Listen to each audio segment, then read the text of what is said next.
Hi, it's Barrett from the All About Nothing podcast. This holiday season, make your celebrations unforgettable with ZJZ Designs. From festive Christmas prints to cheerful holiday designs, we've got everything to spread the joy. Introducing Eddie the Elf, dashing through the snow on his sled, perfect for adding that whimsical touch to your holiday wardrobe. Whether it's cozy sweatshirts or statement tees, find the perfect fit for everyone on your list. Ready to slay this season? Visit ZJZDesigns.com. ZJZ Designs, where style meets the holiday spirit. The All About Nothing podcast may have language and content that isn't appropriate for some. Listener discretion is advised. Welcome, Nothingers, to the All About Nothing podcast. This is episode number 284. I am Barrett Gruber. We're going to be joined by Mr. Juan Velasquez here in just a moment. He is the host of the Travel People's podcast as well, a consultant for cruise planners, the Travel People LLC. We're going to talk to him about all of what goes on in travel, especially now in 2025, how he got started and everything like that. So stick around. I say stick around. This is the beginning of the episode. What are you doing jumping off ship now? Tied it all together. Please subscribe and share the show. That's how we get new listeners. Also, please consider supporting the show financially by visiting theallaboutnothing.com and becoming an official member, proudly calling yourself a true nothinger. We'll have more details on that at the end of the show. If you can't do that, please give us a 5-star review, a like, and follow us across social media. You can find links at theallaboutnothing.com. All right, everybody, help me welcome Mr. Juan Velasquez here to the show. Welcome, Juan. Thank you, sir. Thank you. And if I, I got to start off with this, that voice, brother, you absolutely nail it. It's just, can we get the folk in LinkedIn and, chime in here? I'm sure there's a couple jobs available here around Charlotte lately, all these guys getting fired left and right. So dude, let's go. They just got rid of Bubba and no, not Bubba. Who are the two radio hosts that have been on the air for like 40 years?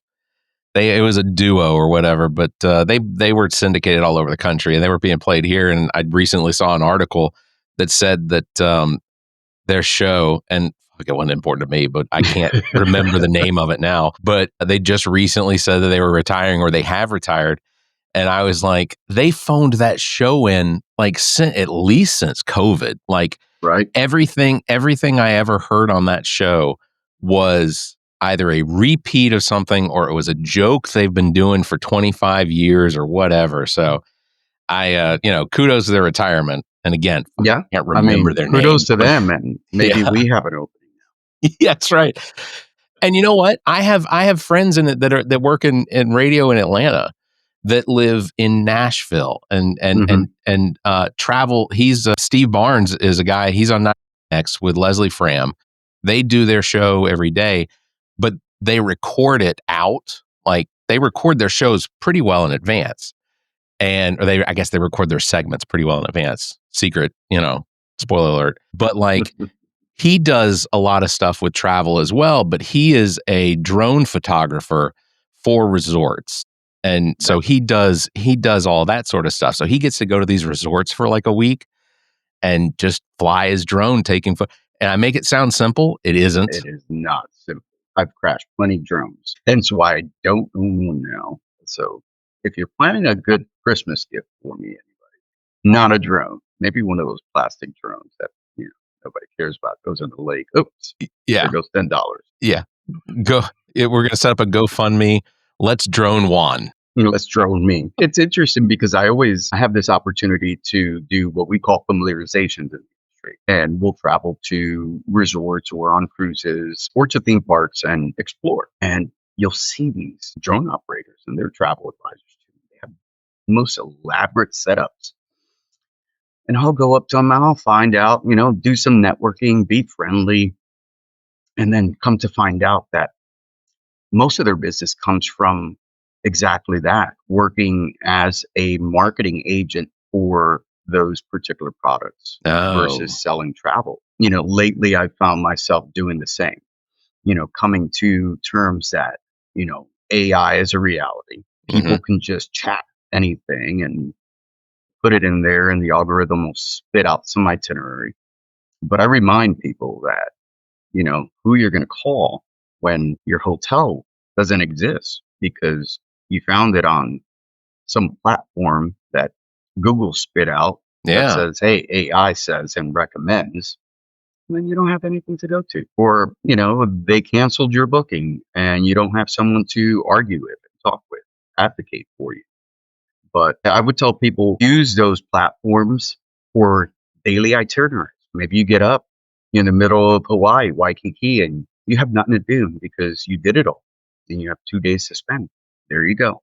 It'll tell you the local shops. It'll tell you what to do, the local customs, what's going on, festivals, etc. But to use it to blatantly put together an itinerary, when I get those clients, brother, I say, well, let's see what we have here. And when I pick it apart, they hate it. They hate it until I come back to them and show them, hey, this is what an itinerary should really look like. Yeah. Yeah.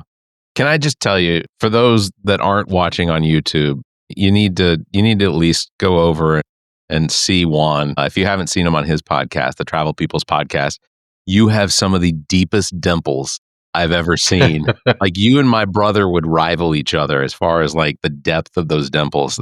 People comment on that? Yeah. So do you know the story behind dimples? At least for Latinos and Hispanics, we have this not so kosher. It's a little bit of a naughty, it's a reason that most people should know. Oh, I'm all ears. We would say, it was when mom and dad were excited and you were still in the oven. Yeah. So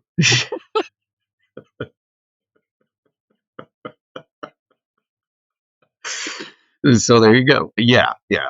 But that's one of those that, I will only say in a podcast. But I appreciate the shout out because we just started doing this. We don't know what the heck we're doing. To be honest, I piggyback from Travis Bizzell and AKA Famous. Yeah. And Jerry Hardison, AKA Midas, with No Shortcuts. Love those guys. Fantastic, man. I've been on their show about 4 times now, I think. I think they've given me 2 spots, and Yeah. I know what's going to happen is they're going to hear me that, and they're going to be like, "Oh, Barrett wants to come on again." I do. I love coming on their show. I think having conversations with the two of them is great, but I always feel bad. I feel like I completely overpower their show. No, I think they enjoy that because sometimes you'll have a guest that'll just sit there and is waiting for cue. Where you and I share that. Where I actually told my wife this. I was like, I don't know how we're going to do this because we're both kind of going to be interviewing each other. Yeah. Because we're going to take over the microphone. But I really appreciate that because, again, to digress, we started with 0 expectations. We were like, oh, we'll film once a month, maybe twice. We get lucky. What's our budget? What are we doing? Are we going on location? The first couple episodes are production wise, they're okay. Sorry, Travis. But then we learned every episode got better and increased in traction. But I didn't know how to advertise this thing. I don't know any of that. And so I switched over. Yeah, I was going to say, I can tell you from my experience, the first episodes that I did in 2017 were basically I would literally write out my entire script, and I would just sit there and basically read my script, but I would do it in the same way that I would do when I was on the radio, because like we always had copy that we had to read before commercials, after songs would post, whatever. And so I was able to at least parse out how I wrote my script so that I could make it sound like it was natural and I wasn't reading. But those episodes were like 25 minutes long, 30 minutes long. I would do it on a Wednesday with babies screaming in the background sometimes. It was, and then in COVID, or right before COVID, Zach came on and it became just a conversation of us complaining about politics. And it was, but that's how it got started. So for you all, so with the Travel People's Podcast, is it designed to be a part or a function of the cruise planners, or is this mostly like a project of passion? Is it a side hustle to it to encourage business, but also just because you love doing it?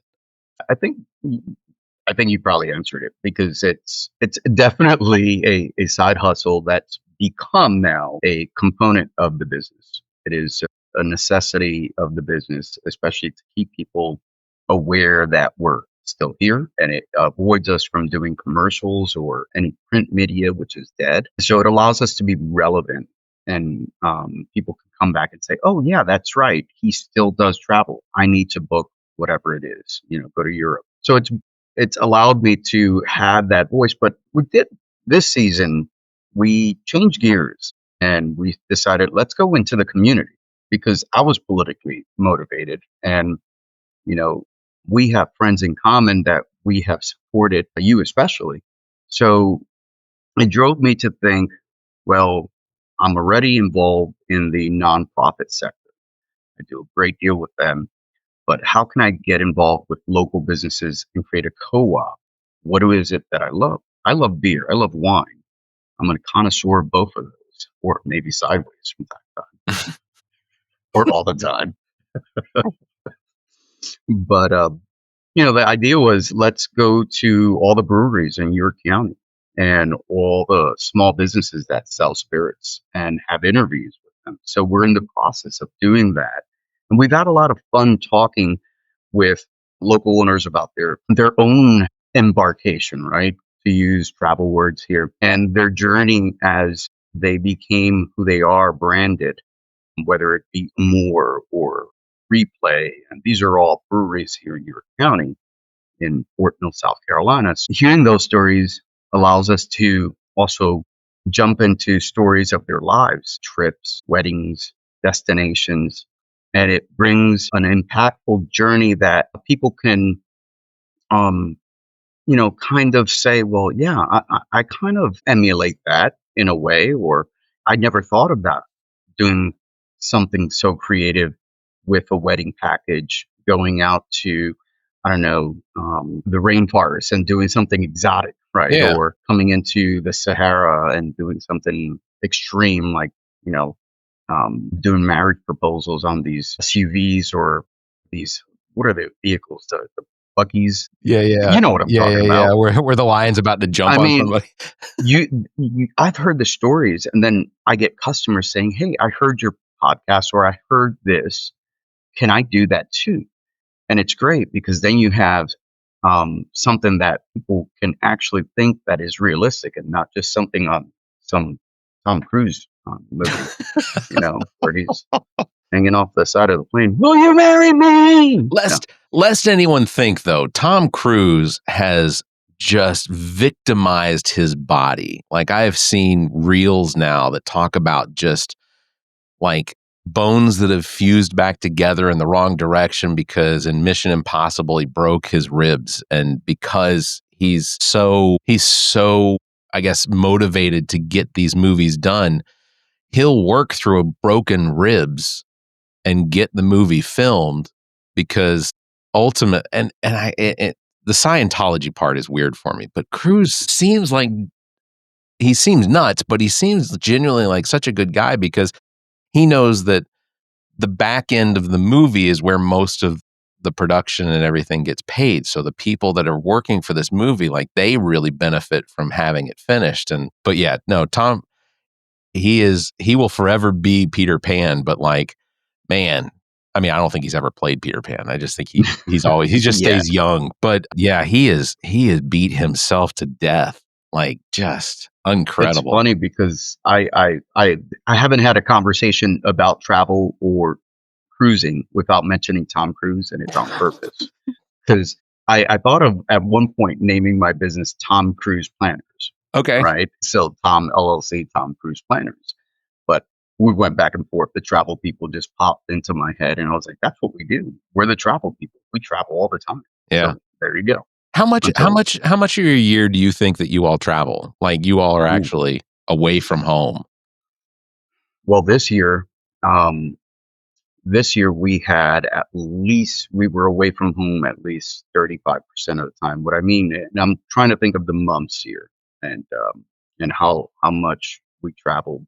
All of July, all of June. I was away all of September, all of October. So maybe a little bit more than 35% this year for sure. That's incredible. But on the median, it's about 35%. More on my side because I'll do those familiarizations, and a lot of it is boring. Just me getting to know the product, unless it's a fun product. We do great collaborations with Virgin Voyages, for instance. Right now, they're a top tier product that we sell, and we really have a bias for them. So It speaks to who we are in life and the energy they give out to their clients and to the advisors that sell their product is world renowned. And Yeah. it shows because they've been number one now 4 years in a row, 4 years in water. And that's a great example of never giving up. We were talking about this before we started.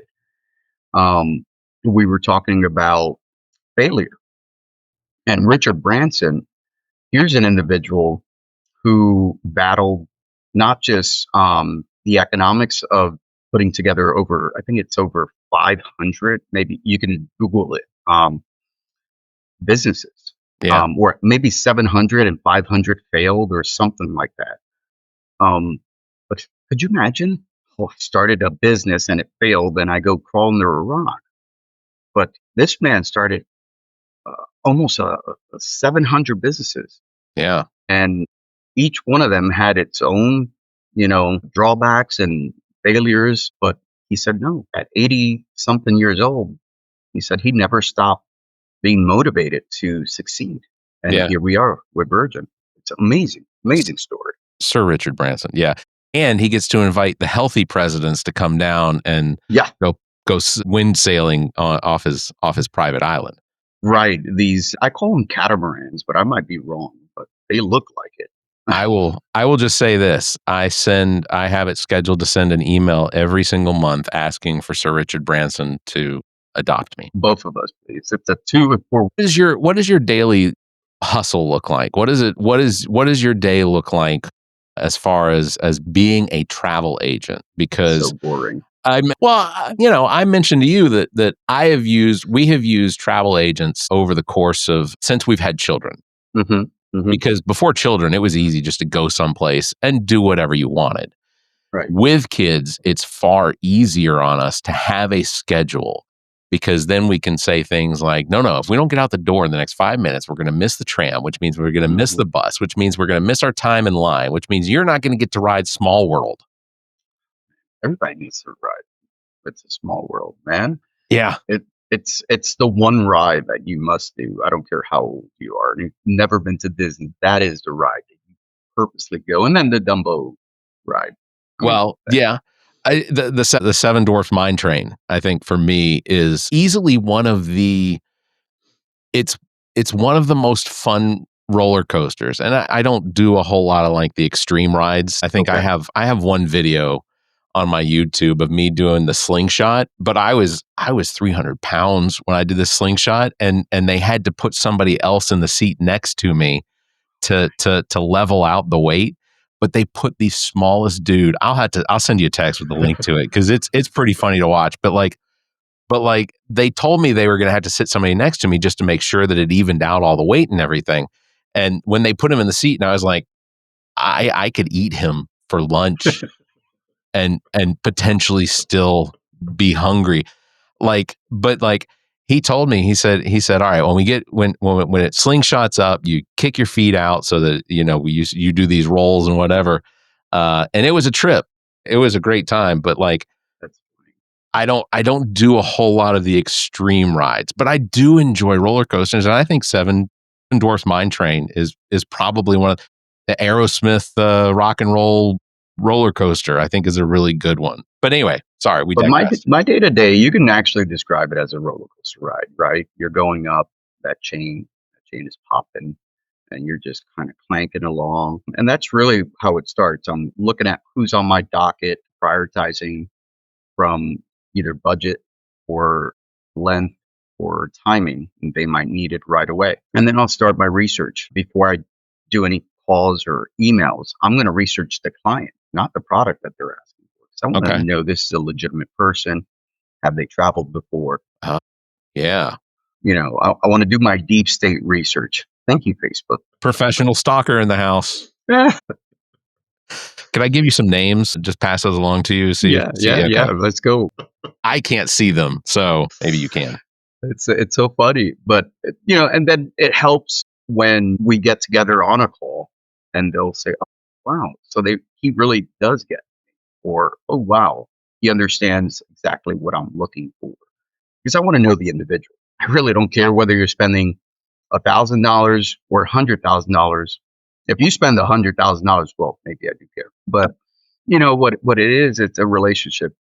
Most of my best clients understand that they're going to stay with me, and whether it's a hotel stay at Myrtle Beach or a hotel stay in Tokyo, that's going to be a week. I know that I'm going to treat them the same trip, different trip, same treatment, same class of service, very centric, very customer forward, friendly. It allows them to keep coming back and bringing me business and Yeah. referrals. So that's really the long game here.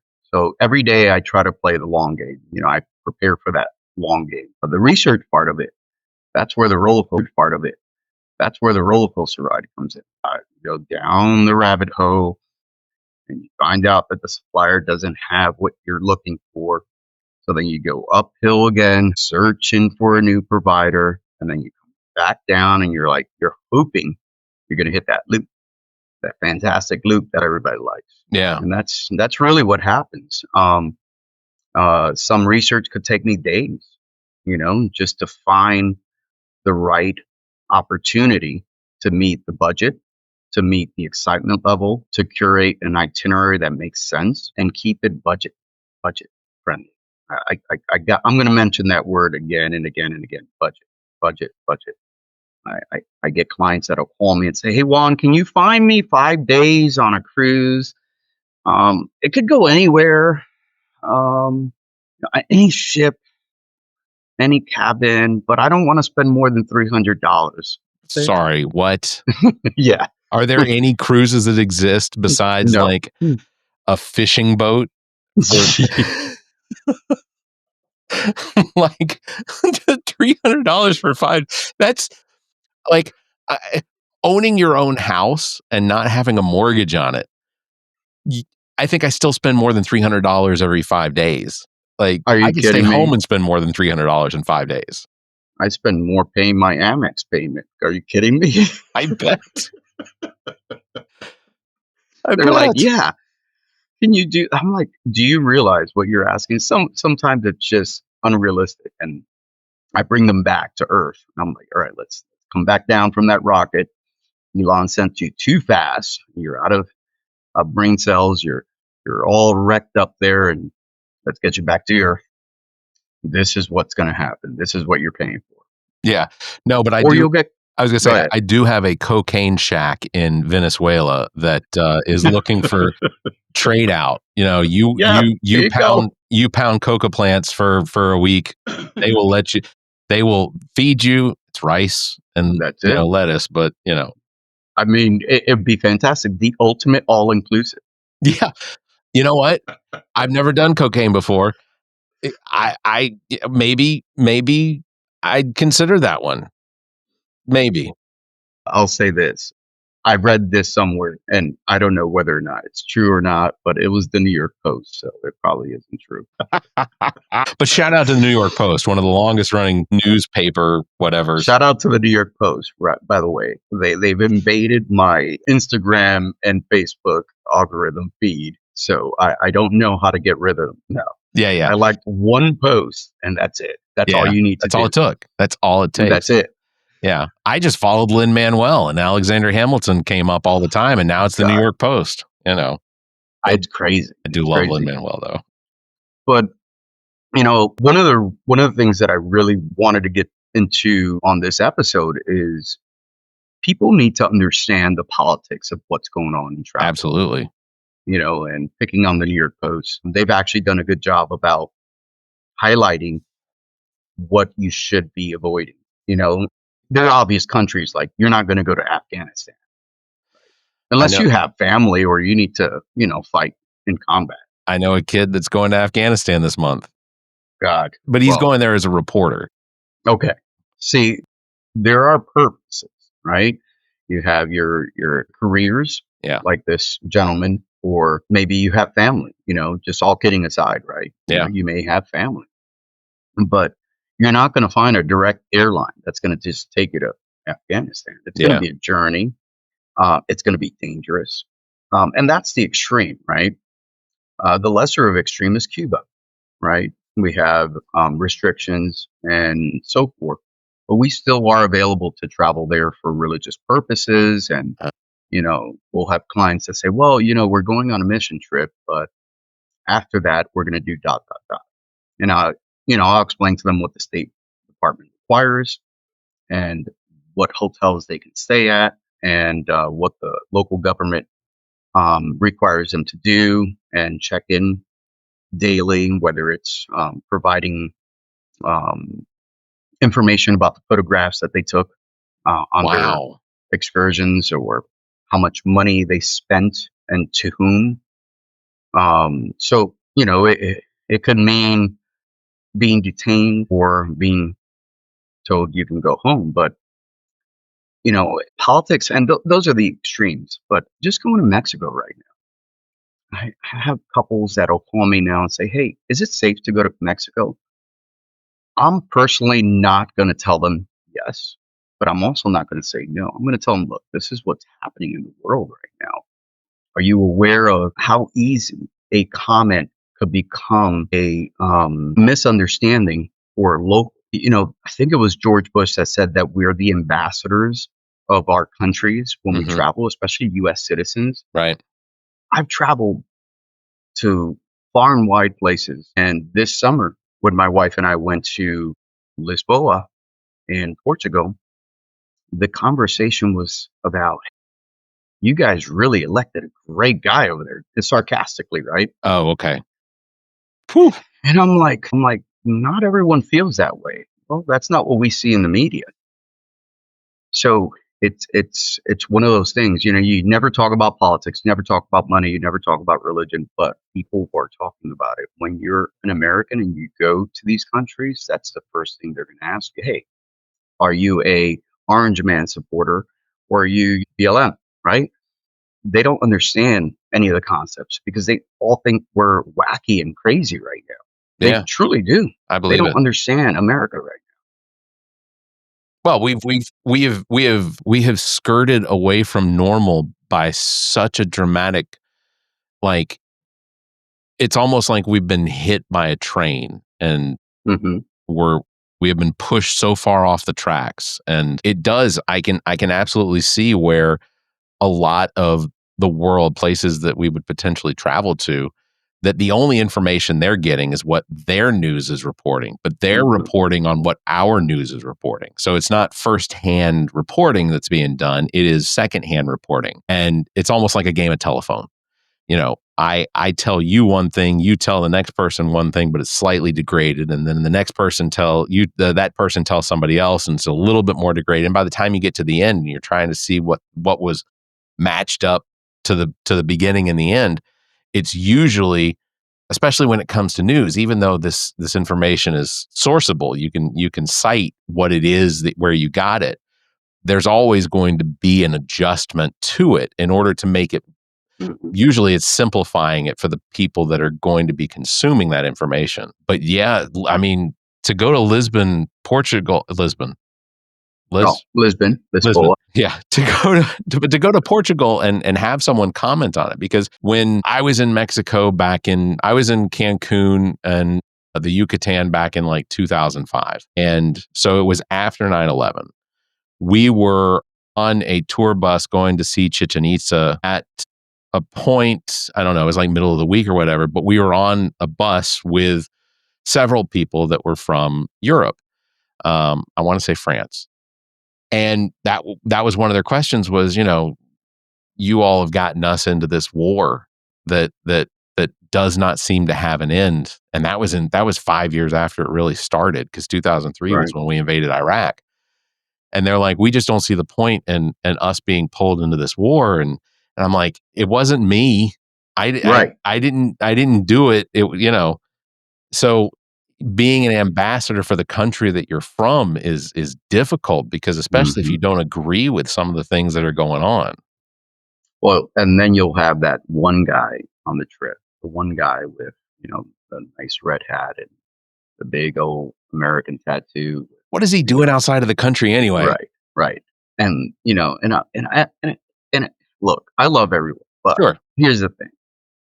If you're flying 6 MAGA flags, to 200 American flags on your lawn, and you're yelling Trump's name all day long, and you're yelling all his policies all day long, and you still want to go to Mexico.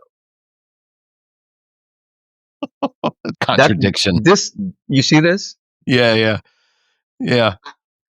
I'm not going to say no, right? I can't make this crap up. Are you kidding me? You want to go to Mexico, the same place you're saying, don't come in here, brother. Yeah. No. Yeah. Is there a specific part of, this may not be as funny as it's going to sound in my head, but is there a specific part of Mexico where MAGA is most welcome? Yeah. Nowhere. Nowhere Mexico. Got it. Nowhere Mexico. Yeah. Maybe in the makeshift, cocaine fields. I laugh because I tell them, look, Mexico is a distribution hub for the world. Sure. It is. Yeah. Whether it's illegal commerce or commerce in general, it is the number one. The Chinese use it. The Russians use it. Everybody uses it. Yeah. Venezuela uses it. They move oil. Everyone uses. Shoot, we send our garbage down to the UK. Right. That's, but the thought of having someone call me, and then I go through their Facebook reel, and I'm like, yeah, no, they're not going to be my client, first of all. And then, it just doesn't make sense. And a lot of it, I try to be open-minded and say, all right, well, look, maybe there's an opportunity. Maybe there's an opportunity for me to just talk to this individual, get to know this individual. Maybe once upon a time, they were a Ronald Reagan fan. Sure. Yeah. And then you got to have hope. I mean, right. MAGA's new in the last, 10 years. In the last 30 years, it's only made up a third of our lives, which is very depressing. I'm going to respectfully disagree that MAGA's new in the last 10 years. I'm going to say they started in the... the Tea Party, I think. Yes. Yeah. The Tea Party, I think the Tea Party was what MAGA de-evolved into. Yes, the Tea Party was bad. The IQ level, I'm assuming, of where the Tea Party was somewhere in the mid 80s. With MAGA, and not to insult anybody, because 80 to 95 to 100 is normal intelligence. Right. It's a little below, but it's normal, But MAGA, sometimes just in some of the arguments that I hear where they are trying to justify their opinion or justify their racism or their bigotry and their misogyny and everything else, to me, it just feels like, in my head, I picture the evolution from ape to human beings. And then somewhere in there, you have to throw in a short guy with a red hat after the completely erect, human being. I want to preface something, because I am short and I do wear a red hat, but not that same red hat. All right. So Virgin Voyages, this color is scarlet. So for all those people who do see me on my reels, that is a red hat. It says Virgin Voyages. Thank you very much. Proud Virgin here. Let's go. Where do we go? Where rest in peace, Dick Cheney, right? Former vice president. Oh, yeah. Where he once upon a time was the conspiracist that we thought was the architect of 9/11. So you think about that we've gotten to the point where we've memorialized and created a hero out of him because A, his daughter is a badass, Liz Cheney, but B, because we have that bad of a precedent that this guy has become a hero now. Yeah. And we're able to watch this, and it was so great watching. Well, it wasn't great watching funeral. It's never great watching funeral, but it was great watching, the circumstance of all the presidents coming together, vice presidents, etc. Right? But just the idea that this is where we've gotten as a country, that our previous villains are now our heroes. Yeah. For crying out loud, Bill Clinton, he was impeached. I didn't heal. Yeah, but not twice. We have to keep lowering the bar. Mm-hmm. I've seen people make comparisons between Trump 1 and Trump 2. When and I get there is a difference in the administrations. There's a lot more people that are less inclined to keep the guardrails up in the second administration versus the first administration. But like when I hear them talk about the poll numbers, the AP poll number right now, Right. 26% underwater. His approval rating right now is 24% with the AP. And that's as of this recording on Sunday, November 23rd. It is insane to me that some of the things about Donald Trump, in comparison to Dick Cheney and the conspiracies and the facts and things like that, was he the CEO of a major corporation that benefited from the wars in the in Eastern or Western Asia and the Middle East? Yeah, 100%. He did Right. benefit. He was on the board or the CEO of Blackwater, and Mhm. so there was definitely some benefit. Is that conspiratorial? Maybe a little bit, but I believe that Dick Cheney did have an attachment to the Constitution, which means that he kept up with his oath. Right. Where now we have a president that has the crown prince of Saudi Arabia who ordered the death of a journalist from the United States, and the president of the United States literally sitting next to him. I guarantee you this, that Mohammed bin al-Salman, or I'm probably pronouncing his name wrong, but when he walked into the Oval Office, I can promise you, he looked around and goes, not enough gold. Not Yeah. enough. Like, he's the one person that can walk into the Oval Office and be like, there's not enough gold. But like any other president before Donald Trump, the things that he's being just accused of, the fact that we have evidence that he was close to somebody that he has lied about for the last 10 months as not being close to this person. Mhm. And now we have evidence to show that he was. And it's not evidence that was collected from, they didn't just collect it. This was evidence that was released by the estate of Right. Jeffrey Epstein that has not been touched by anyone. I don't believe that it's been manipulated to make Trump look worse than he is.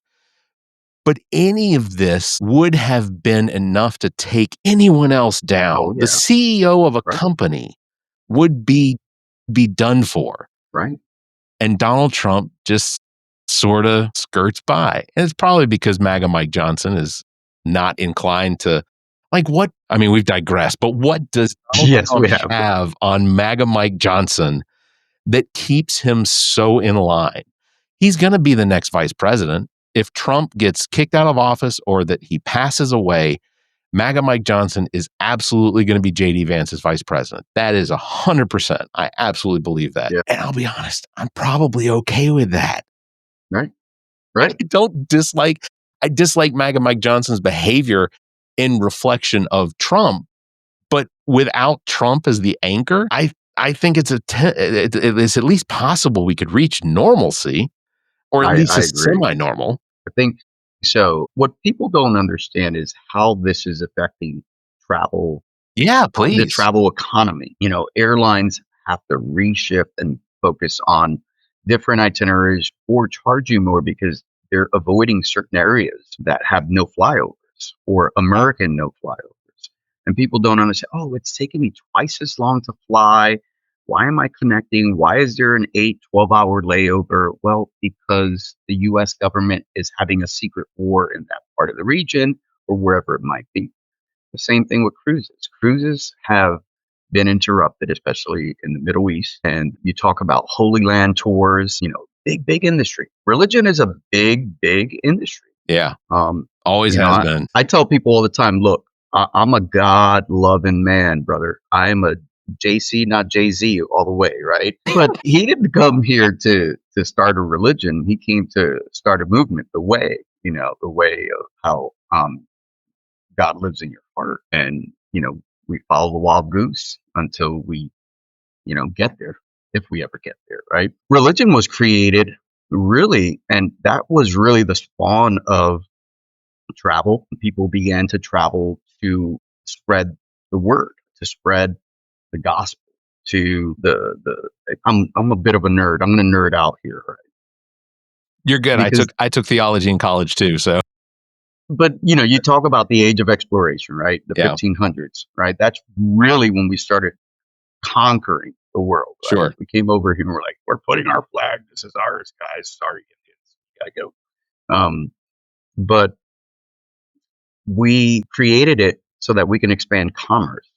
Yeah. So travel, we're just part of the commerce system so that we consume elsewhere. And then once we consume elsewhere, we're enticed to buy property or, maybe build a family, um, join or invest in businesses.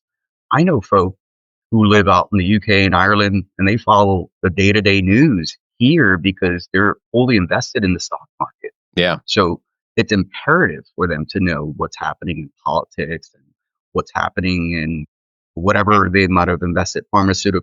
So, AstraZeneca, we need to make sure that that new drug and blah, blah, blah. And, because my money on this cottage is all invested. So, um, but that's who we've become. That's what travel was created for, so that we can explore, not necessarily conquer, but somewhere down the line it got crazy. But it wasn't until after we destroyed half the world we realized, hey, we might want to start bringing people to these places that we destroyed, build them, and maybe Hmm. make theme parks and I don't know, ski resorts and I don't know, hotels on hills? Is As that a thing? Yeah. As a side, by the way, the history of Disney World in Orlando, Florida, the fact that Walt Disney could look at fields of nothing but swamps and mosquitoes and malaria and like Yeah. the likelihood of tens of thousands of people just dying from disease building in a state that had been established for more than 100 years I think in Florida. I think that's because he escaped Germany. This is my conspiracy. And then he ended up somewhere in South America in the middle of the jungle. And he was already prepared. He was like, hey, I made it through the muck. I can make money off of this. People will love it. Yeah. I think that's probably what Trump was thinking when he was trying to create this encampment to trap people down there in Florida. What an idiot! What an idiot! Alligator Alcatraz. We're going to We got have food trucks and parades. And when did we become Nazi? Hitler's Nazi. What happened? We destroyed them in World War II. At yeah. least I thought we did Well, until Pete came into office. there's a lot to be said for the fact that after World War II, and then I'm a history nerd too, but after World War II, we went into a competition with the Soviets to try and get all of the intel. I mean, our entire NASA program is built on the Hmm. backs of the the German and Nazi scientists that we brought over from the United States, granted them amnesty and asylum here in the United States so that they would then fund our, because we saw what Germany was doing with jets and things like that. They had planes that could overtake, they had jets that could overtake our military airplanes that are just prop run in Hmm. seconds, spin around and come back and strafe them from the front. I mean, just unbelievable technology. And we were on the verge of doing that, but we just weren't there yet.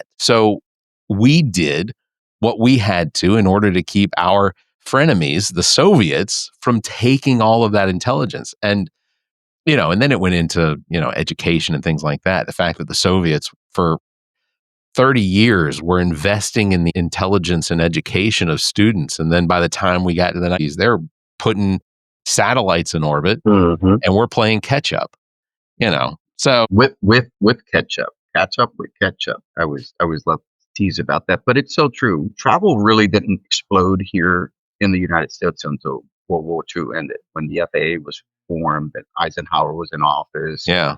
all that good stuff in the 1950s. That's when these industries, which I believe were funded by the Black dot dot dot rock, can't say it together. We might get canceled. Bring it on. I mean, I've always worried, like now I have to do a deep dive on my phone, delete things, reset it.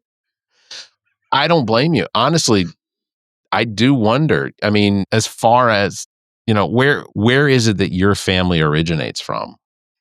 Well, I know you're from Newark, but my family, so my mom and dad have a really cool story because my mom, she's always been politically involved, right? On the Democratic side. My dad, who fought in Vietnam, has always been a Republican.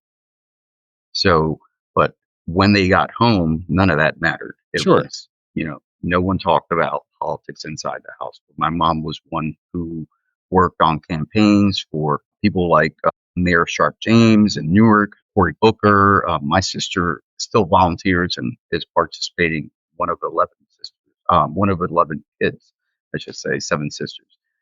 But It's I know incredible. you thought the South did it, man. Puerto Rico's all the way south. So Puerto Rico.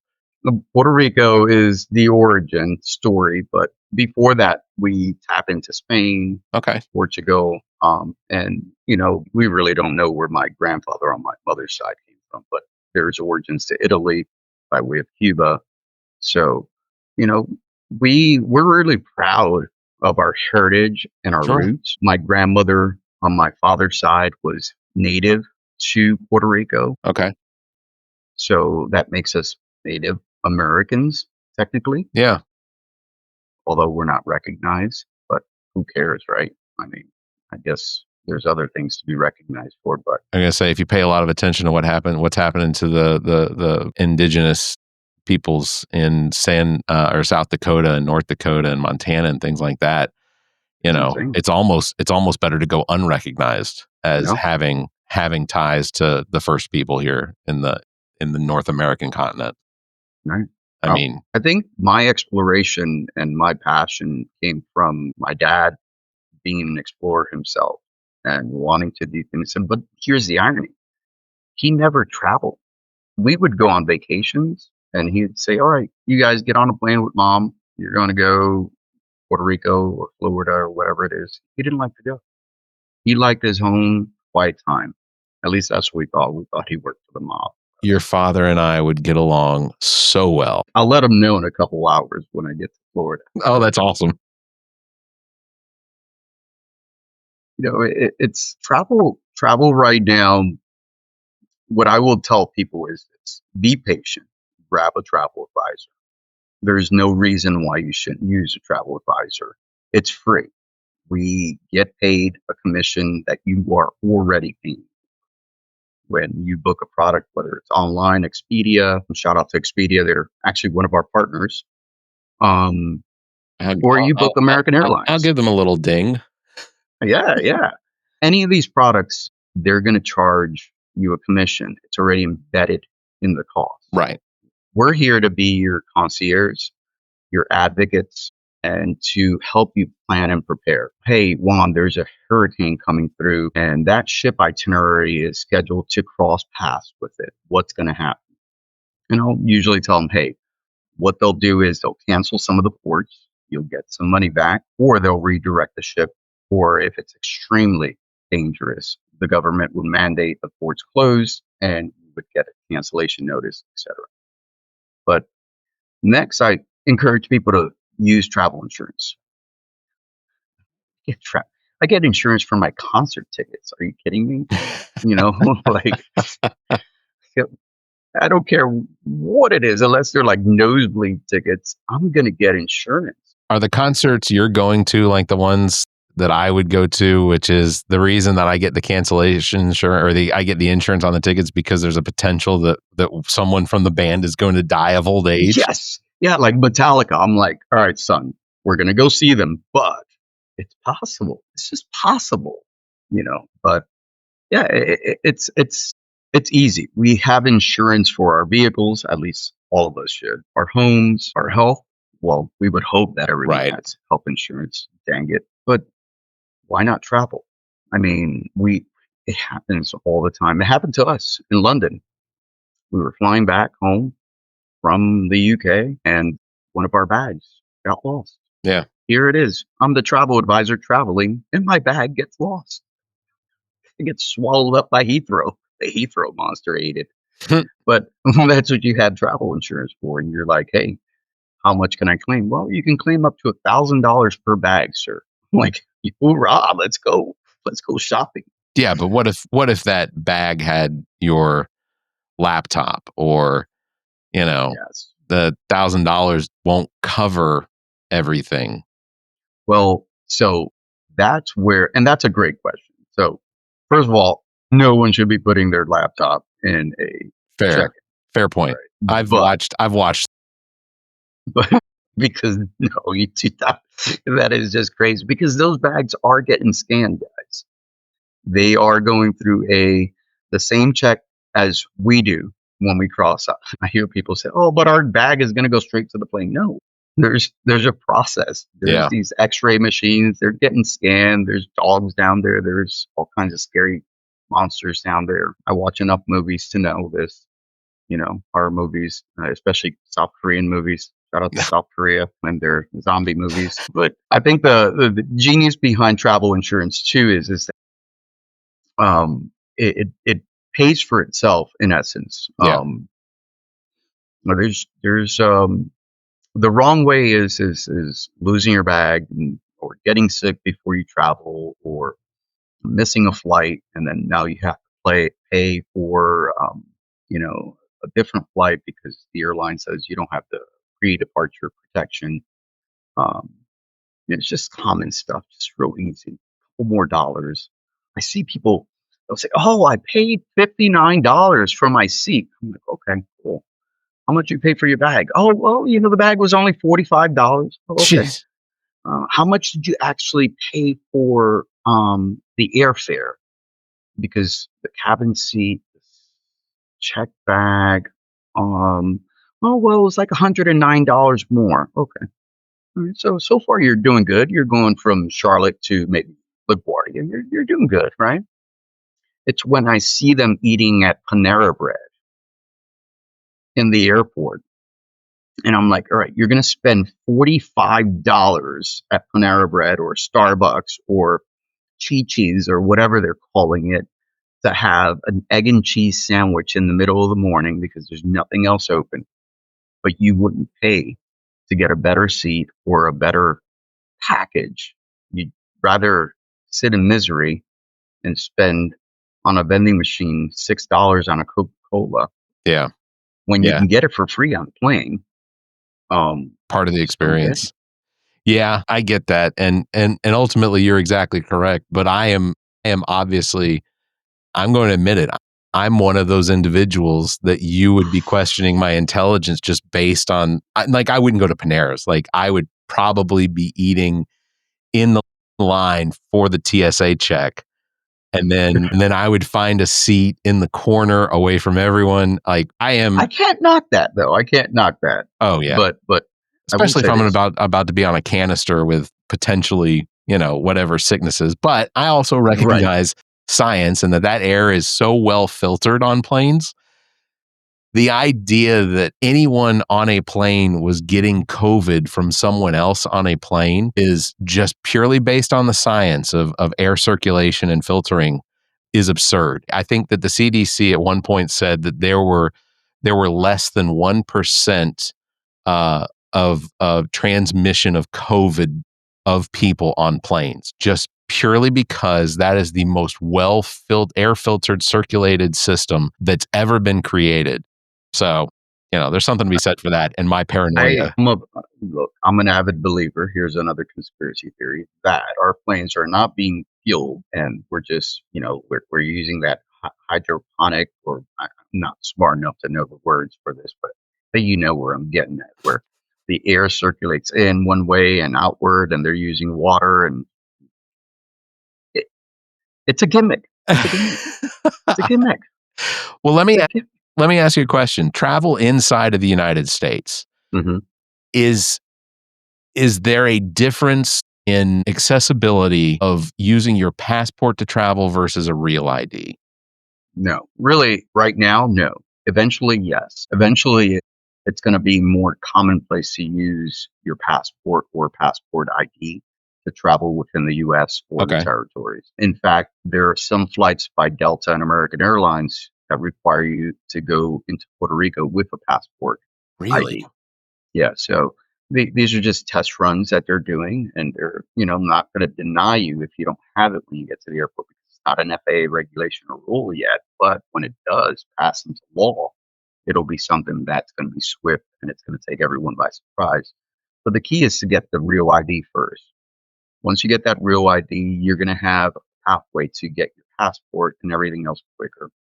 I tell people, yes, it's hit or miss when you apply for a passport, timing.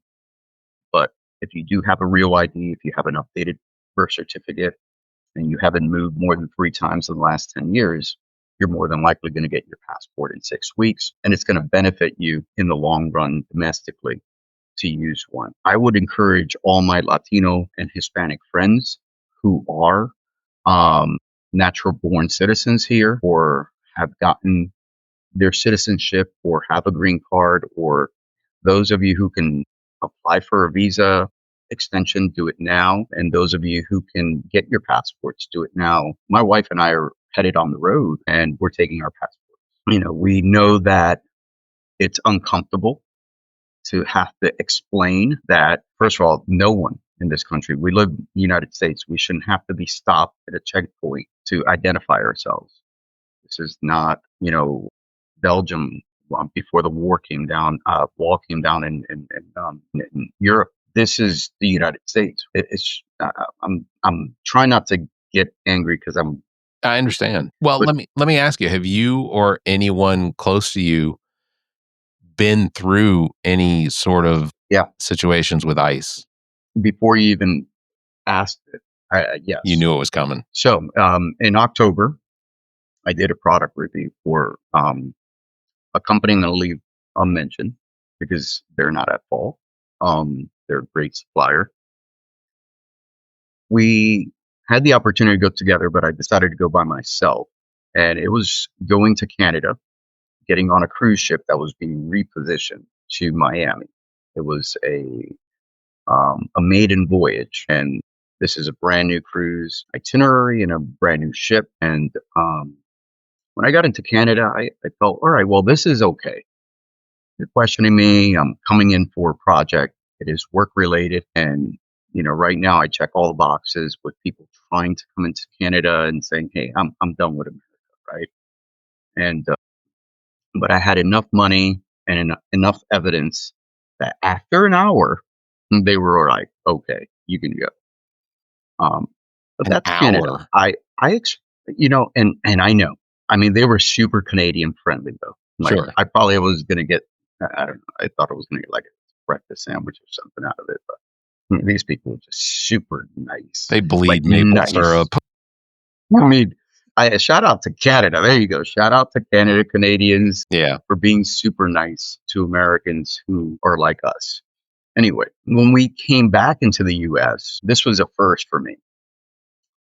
The experience was not how it was as previous, where you'd have a TSA officer and some type of experienced border agent, but they had ICE on board. And you go through a line and everyone's going through what looks like clear, facial recognition. Mm-hmm.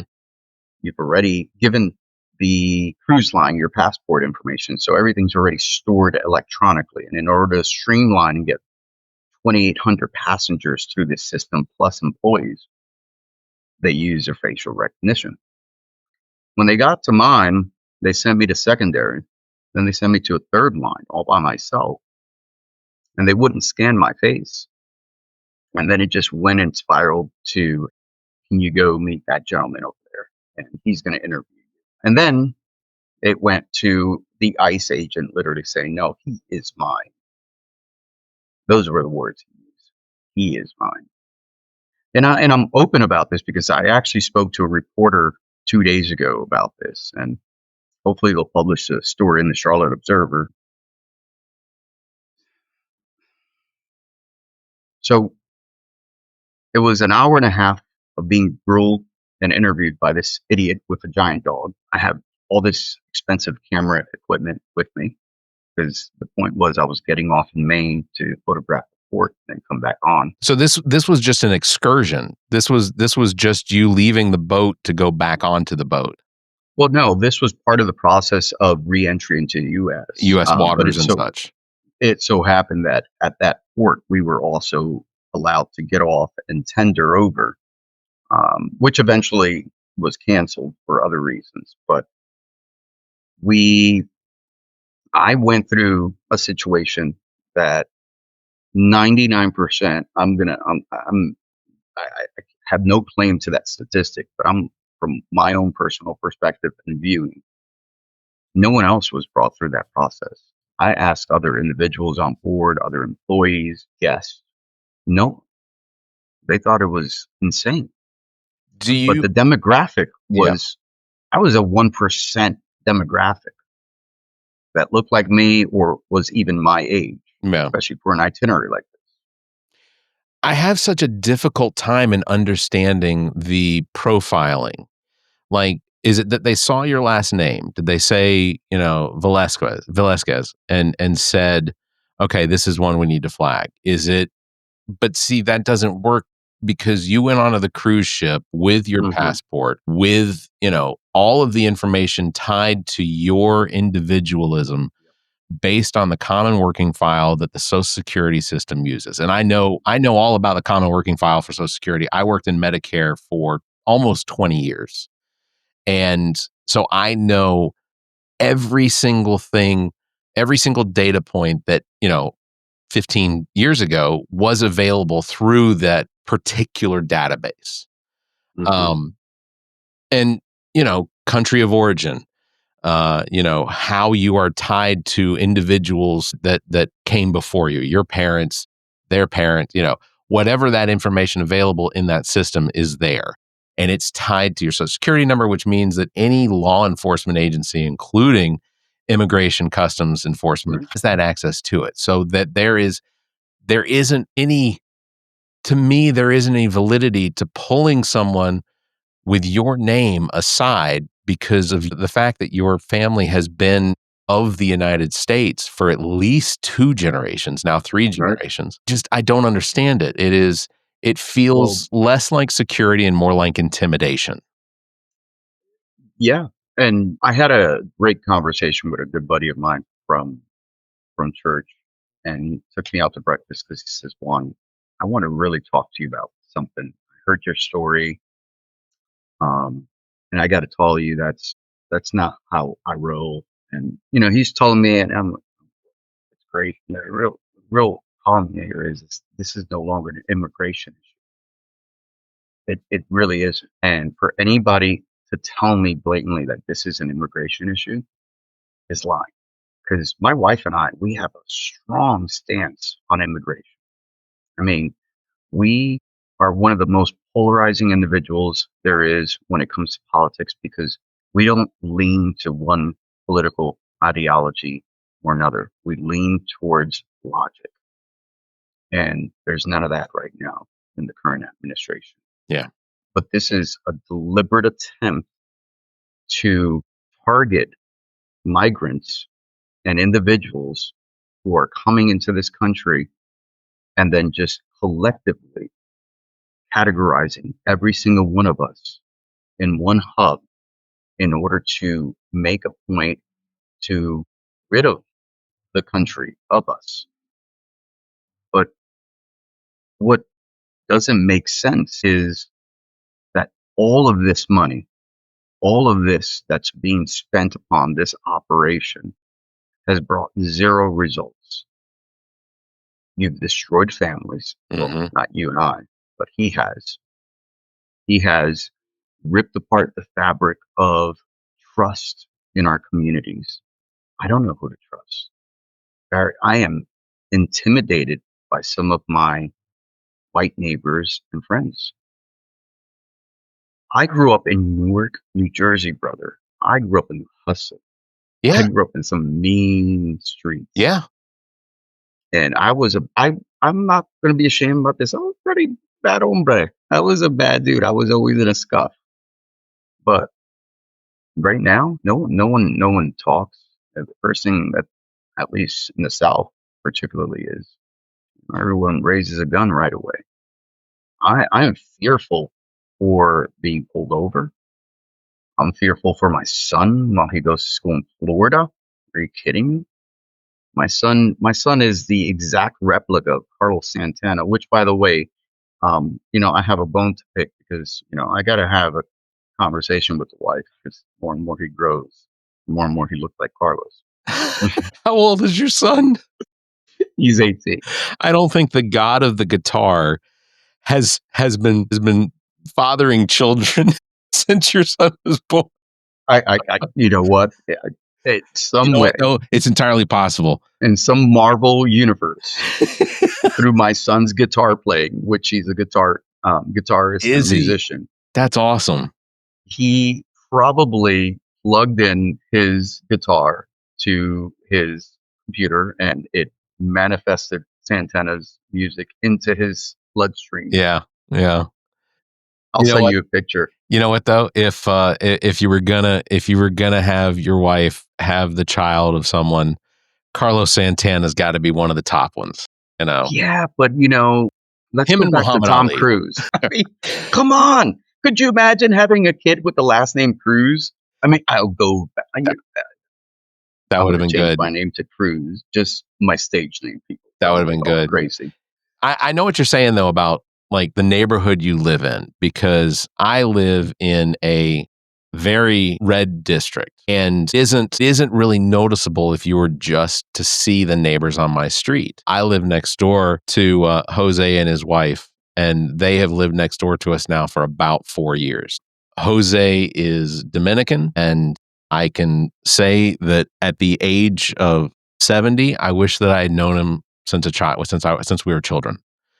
He is one of my closest, dearest friends. My neighbor Bernard, who is a Ginyard of the slave family Ginyards, he's one of my closest friends, and we've all lived in this neighborhood. We have from Pakistani and Vietnamese and Chinese. Our street is extremely diverse, and we've been here for a long time. So I have a hard time seeing, especially from my white privilege state, I have a hard time seeing where people are being impacted out of fear just of their neighbors, the people that they live next door to. But I know it exists. I have expressed to Jose, his daughter lives a couple streets over. His son lives close by too, but they live in neighborhoods that are different from ours. I don't know what they are, but I recognize that even when they come to visit, seeing me outside, there's a slight bit of hesitation when greeting me, which is something that I hate, but it's not. I don't want them to feel uncomfortable seeing me next door to their father, who I again adore, and I wish he would stop fucking mowing his own lawn and just let me do it. He's too old to be doing it. It's you know what it is, and I'll say this about that. My dad loves to mow his own lawn. He's 80 freaking years old, and it's all about perfection. Yeah. And or thinking that they're doing it right, because my dad, I love him. Dad, you're doing a terrible job. Stop mowing the lawn. What are these lines?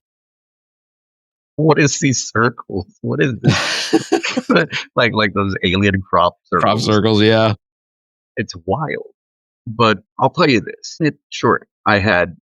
There's more to that story. And I'll give you the article when it comes out, because there was yet 2 more instances down the line where I had to deal with Customs Border Patrol and ICE on the same trip 4 times. Anyway, I will say this. If you're Latino and you're traveling, just go about your business day to day. Be mindful and be open. And if the police pull you over, just follow the same rules of engagement. I'm not that individual that I probably should be practicing what I preach, because I'm loud, I'm obnoxious, start recording, I'm going to be resistant. But we shouldn't just let it happen, because there's a reckoning that will occur. And I want to make sure that I'm careful about saying that. I don't want people to think that there's going to be this giant revolution of, this monstrous takeover. But these individuals all have to answer either to lawmakers once this all comes to an end, and they'll have to answer to their constituents they'll have to answer to their neighbors, Yeah. their families, and to whatever religion and God they pray to. At the end of the day, it's a hard pill to swallow, but it's the easiest thing to get you by, especially the holidays right now. Just, you know, and I hope that I have the patience to follow these words Yeah. for sure. Yeah. Well, Juan, I don't want to keep you too long. We've already gone over our usual hour allotment, so we're going to have to do another episode where we discuss Dang it. this again. I do want to make sure everyone knows that Juan and the Travel People's podcast, you can hear it everywhere that podcasts are being published. You can see them on Facebook, follow there, YouTube, everything like that as well. You all are consultants for the cruise planners, or you are. The people, the Travel People's LLC. If anyone has visions or plans to potentially go out and travel anywhere, is Antarctica one of them? Can we?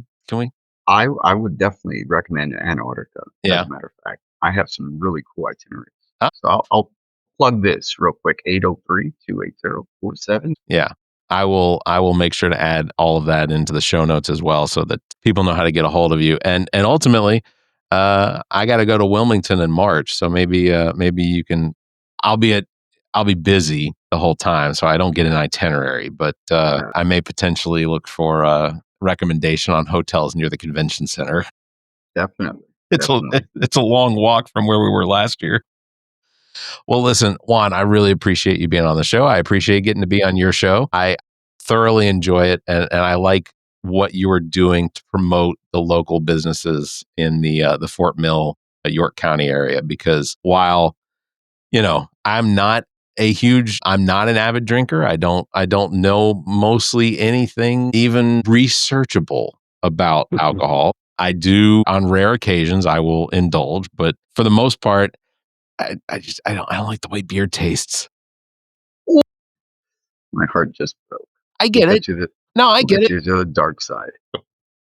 I don't mind a good bourbon, but rarely. But I think what you guys do is really fantastic. And of course, shout out to Midas and Fame, because, they are such fantastic guys. I know that Famous does a really great job on getting your episodes out there and published and everything. So always check out their show, No Shortcuts. They record on Tuesdays at noon Eastern, and it's very entertaining to watch. They have some fantastic guests. And even when they don't have any guests and it's just the two of them, Jerry Midas sent me audio that he had just finished. He had just wrapped up a couple nights ago. Like, I think it was Friday night. And I listened to it and I'm like, I wish I had that kind of talent. Like, I wish that I could output what potential beats or music that I hear in my head sometimes and be able to do what he does, because it's fantastic. And I absolutely love that he shared it with me, because that was really cool. So Midas and Fame, absolutely adore them. Two of the most genuinely sincere people I think you could possibly know. So No Shortcuts as well. When do your episodes publish? So we don't have a set schedule. That is beautiful. We're so afraid to have a set schedule. I don't blame you. What we do is we'll record at least once a month and drop them once a month, with all the travel and just political uncertainty. This year, we've had to take a longer pause in our second season. I think it's only giving us the opportunity to come in the third season harder and stronger and with more experiences. So I'm looking forward to it. That's great. But we'll be definitely teaming up with you guys. We appreciate you guys being on our show as well, and you especially. You've been a great advocate here, and a strategist of at least the way I talk to folks about politics. So I'm like, wait, before I answer that, let me see what Barrett has. I don't think that's a good idea at all. No, I want to fact check that. Oh, yeah, 100%. That's why we have someone called the corrector. They fact check us. Well, they used to. They're several episodes behind. Part of the problem is we publish a lot now. 2 kind of daily shows a week, one episode every Monday. This is, our interview episodes come out on Mondays. So, it's a lot to keep up with. And I honestly feel bad that she has so much to catch up on. But it's kind of like that Chiron on Fox News that scrolls at the end of every show where they're like, oh, this was wrong. We said this wrong. This was incorrect. That's what we have the corrector for. But Fox you guys do it. that all the time, by the way, Fox. Last night's episode is still relevant, correct? Well, on that bombshell, we'll wrap it up. Again, Juan of the Travel People's Podcast, as well as Cruise Planners, the Travel People LLC. Check the show notes for any details that you're looking up in case, especially if you're looking at potential travel. I think it sounds like you all are exactly the type of people that people should use for their travel because of the security that it allows. So absolutely do that. That is going to do it for episode number 284. Thank you again, Juan, for being on the show with me and, putting yourself through this. I imagine sainthood is coming. So this has to be your second miracle. Like at the beginning of the show is the first one. Canonization comes after the second one, right? Yeah. Links to all of our past episodes, podcast platforms, merchandise, and social media are available at our webpage, theallaboutnothing.com. And if you think our financial model of giving away free content and entertainment is silly and you're in the giving mood, why not become an official Nothinger and support the show? Members get early access to this episode as well as exclusive content. You can visit members.theallaboutnothing.com or you can find a link on our webpage. You can also give a one-time donation through the same link. If you'd like to be a part of the show, you can call and leave us a message, 803-672-0533, or you can email the show at theallaboutnothing.com, or you can find us on Discord. The links are available on our webpage.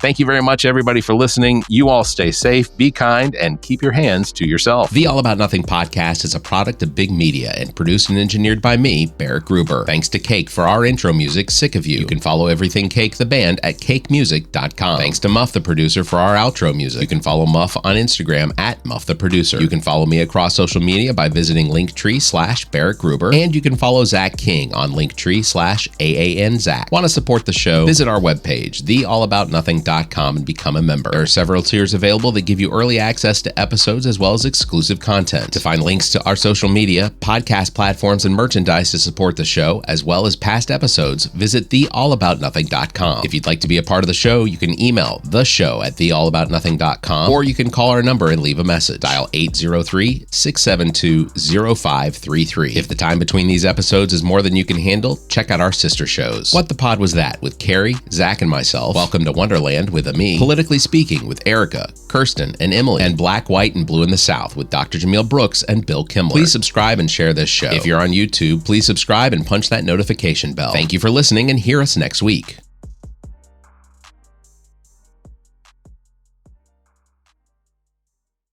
The preceding podcast is a product of Big Media, LLC, and is copyright 2025, all rights reserved.